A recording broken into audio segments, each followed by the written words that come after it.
Hey guys, Claire here, and in today's video we're going to talk about all things Harry and Meghan.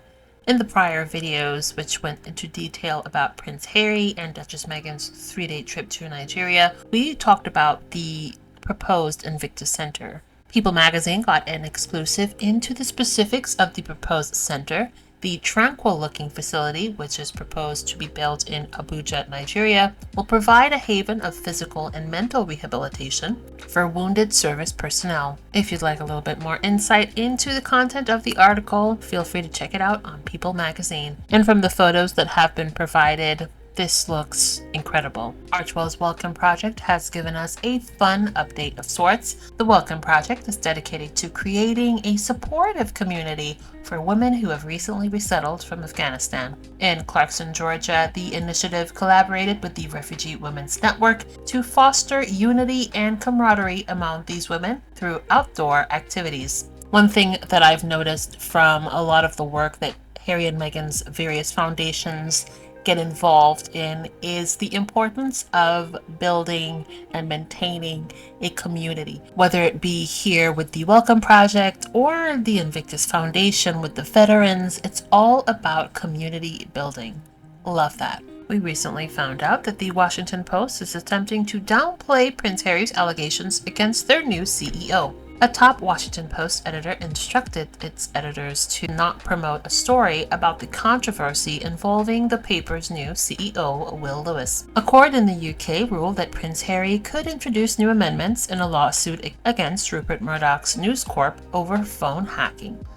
And if it's one thing I'll say about the media, it's the stories that they attempt to downplay are the ones we should be paying the most attention to.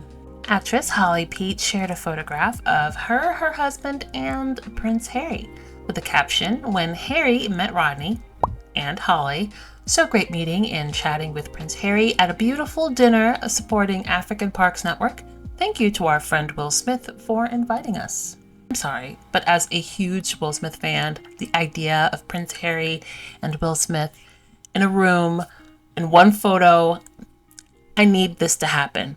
You guys remember when the British tabloids described Meghan's new deal with Lemonada as a D-list podcast deal? Now here we are, months after, with the BBC announcing a global partnership with Lemonada. And the BBC seems to be really hyper-focused on still sort of having ties to Harry and Meghan, not to mention them recently engaging in that huge fight with ITV to get suits. And now here we are, following in Meghan's footsteps and securing a deal with Lemonada. So there you have it. We also found out this week that Missan Harriman's Sussex portrait was added to the National Portrait Gallery collection. Congratulations to Missan.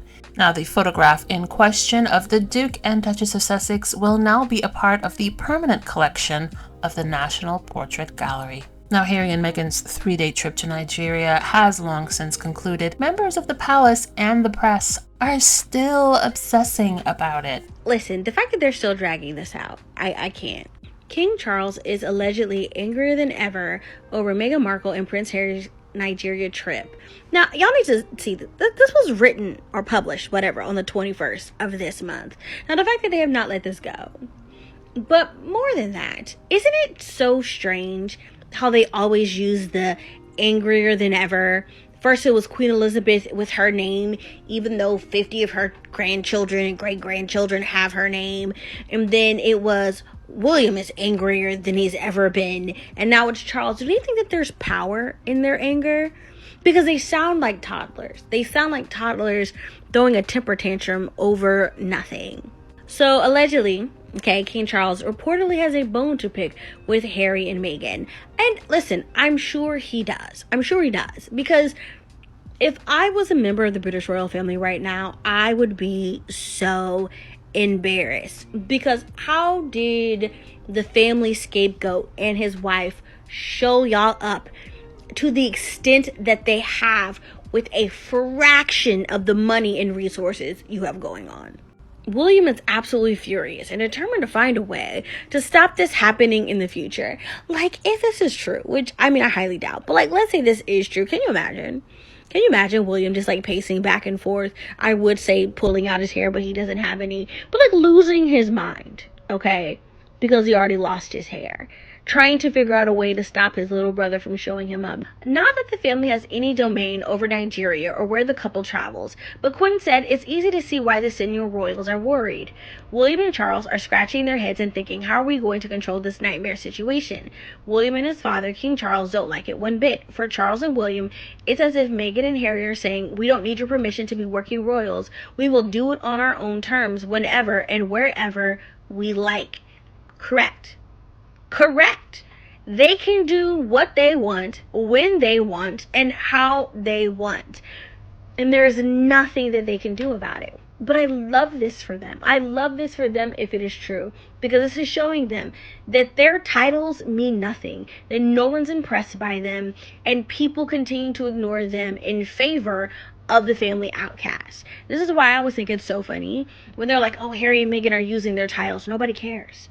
Nobody cares about these titles, because if they did, it would have been William that they invited to Nigeria and not Harry.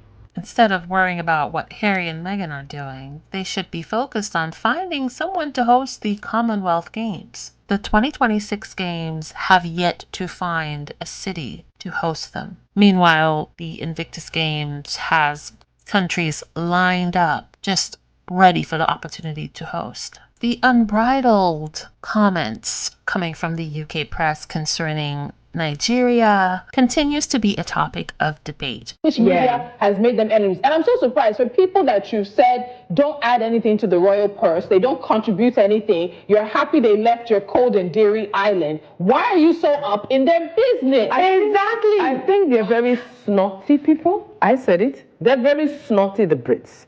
It's okay. They can't believe Meghan and biracial woman can be now in the royal family lineage. My guys, deal with it. That is the reality of the day. It has been reality since.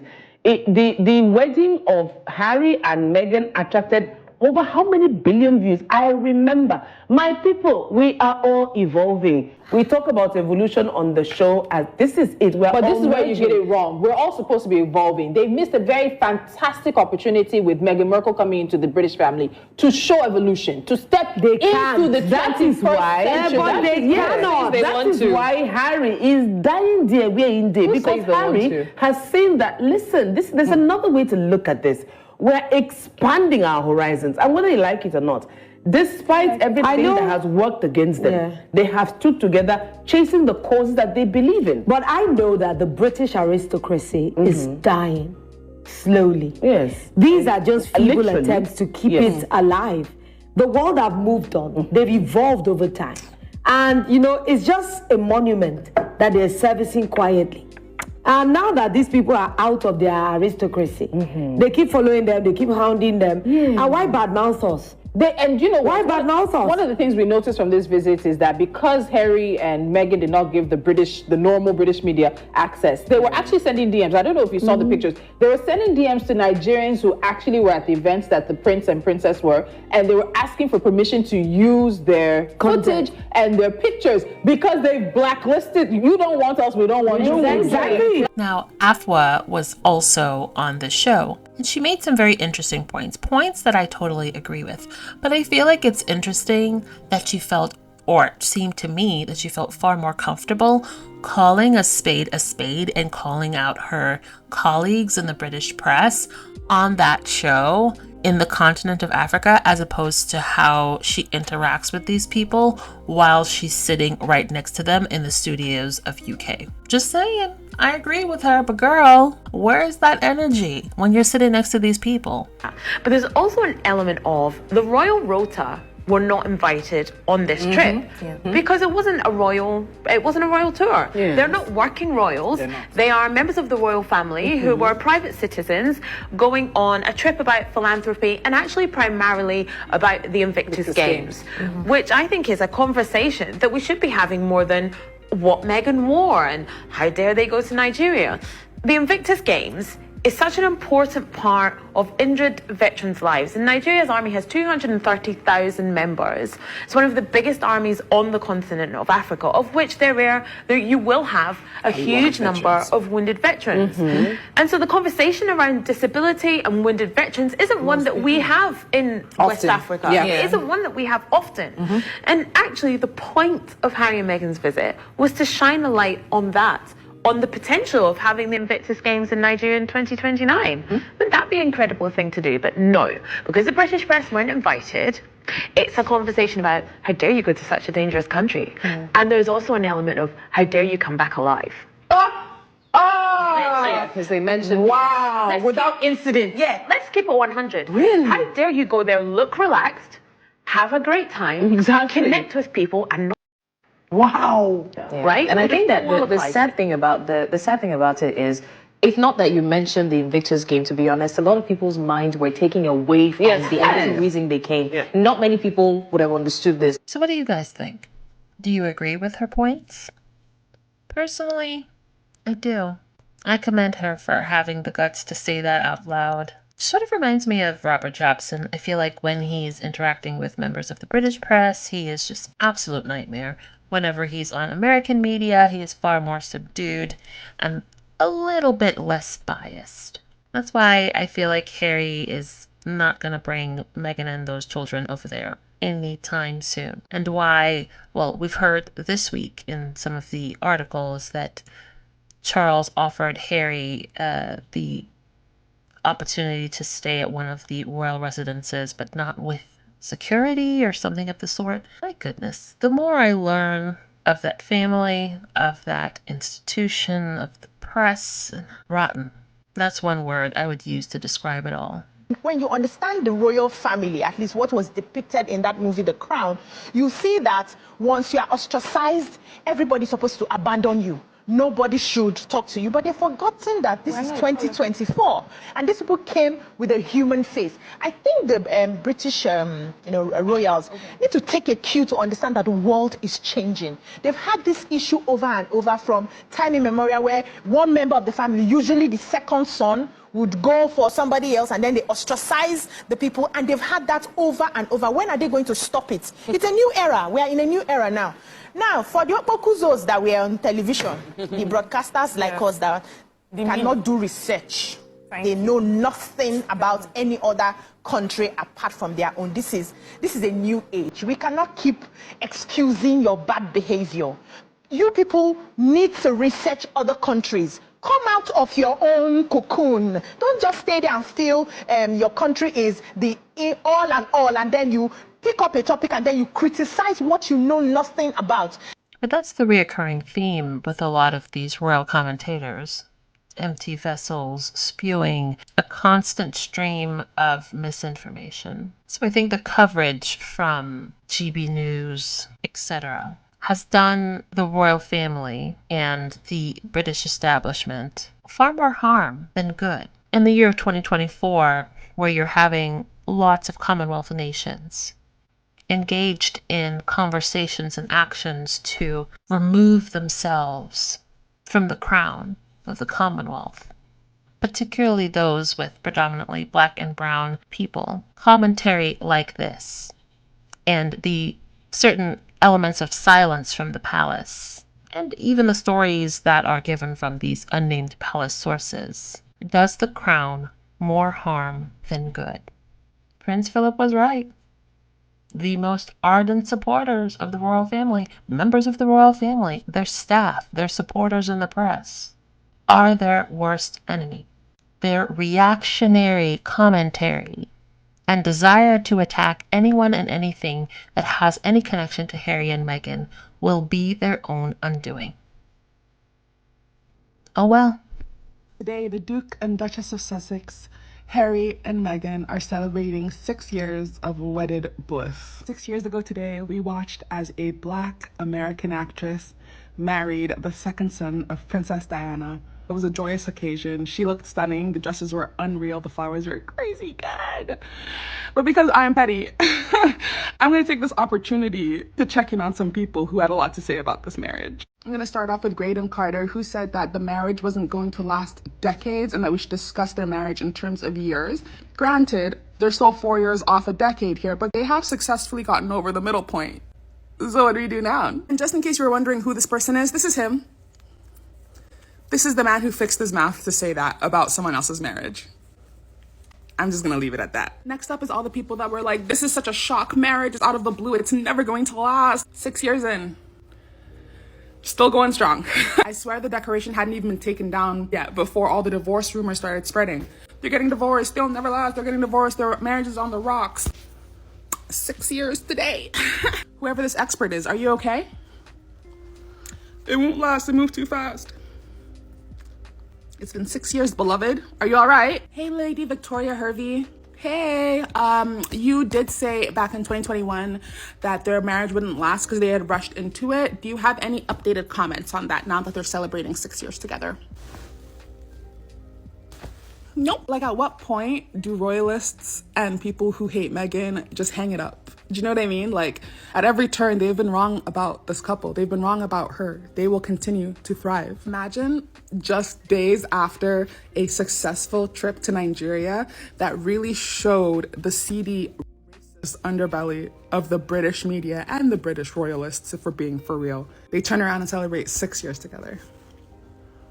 Crazy. Isn't it crazy how sundresses can cause so much commotion? As a woman, fashion can be one of the most powerful weapons in your arsenal. You really can't say so much without ever opening your mouth. When I saw what Princess Meghan wore in Nigeria, I saw a woman who was reclaiming her time, reclaiming her body, and ultimately reclaiming her life. For years, the British royal family was in complete control of what Meghan wore. Those days are long gone. Imagine thinking a 42-year-old woman needs your permission to wear her shoulders out.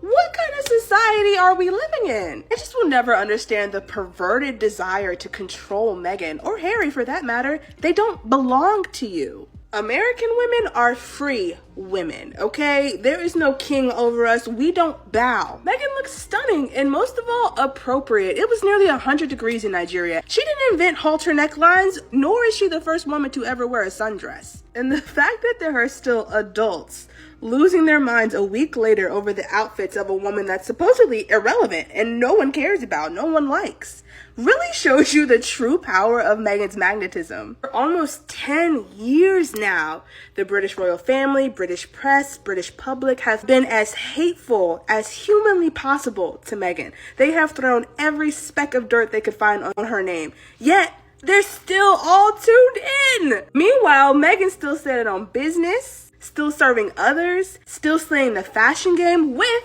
her prince by her side. That to me is what a queen truly is. A woman who takes the bitter hatred of others and uses that as fuel to live a beautiful life filled with purpose and passion, who is strong enough to stay focused on the mission and blind to the bullshit. What doesn't kill you truly makes you stronger. So strut like you made it, Meghan. You still got the whole world watching.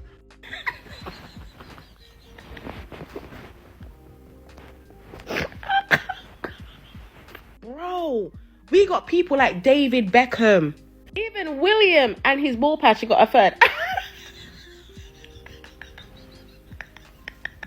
What do you mean, Rev? The ranking of the UK's Sexiest Men Alive for 2024 was just announced, and it is the most unhinged and unserious thing I've ever seen. For reference, Piers Morgan came in at number 40, which is actually worse than he did last year when he was number 17. Prince William came in at number 4, and for legal reasons I have no comment. This is truly the most insane headline that I have ever read in my life. And then I went to go look at the list. I was like, I wonder who got first. UK, do not piss me off. I am across the ocean. How are you still pissing me off, bruh? The fact that that man, that thing won not once, but twice. Genuinely, what is going on in the UK? Like, is there something on the water? Is there something I'm missing? Like, is this like a prank? Is this a prank? I shrieked when I saw the painting that the royal family just unveiled of King Charles. This looks like something that all the former British colonies would have come together and painted. But the royal family was like, yeah, that's probably fine. I think this makes us look good. Someone said, was he entirely sure that the artist was a fan? Because this looks like a veiled insult and statement. I dare say it doesn't look veiled. I find it hard to believe they're not trolling him. He literally looks like he was drenched in blood and burning in hell. And finally, oof, this will be an essay dissection by art history majors for years to come.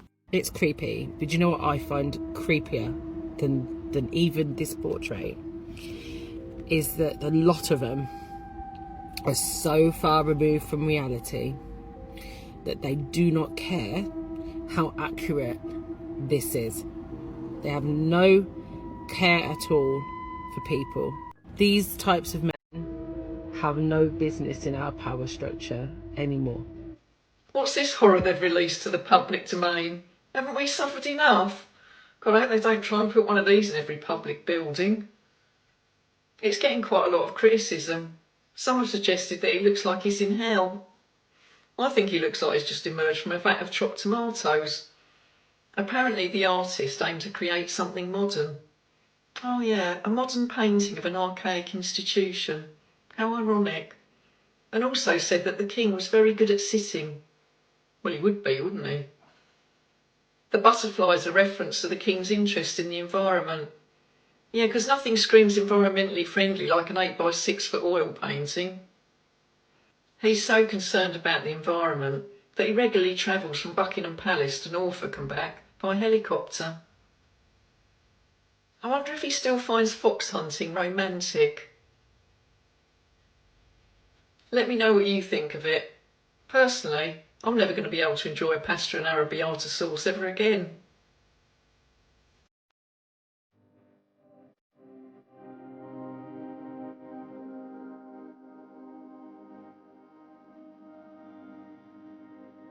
Thanks for watching. Don't forget to like and subscribe. Also, hit that notification bell.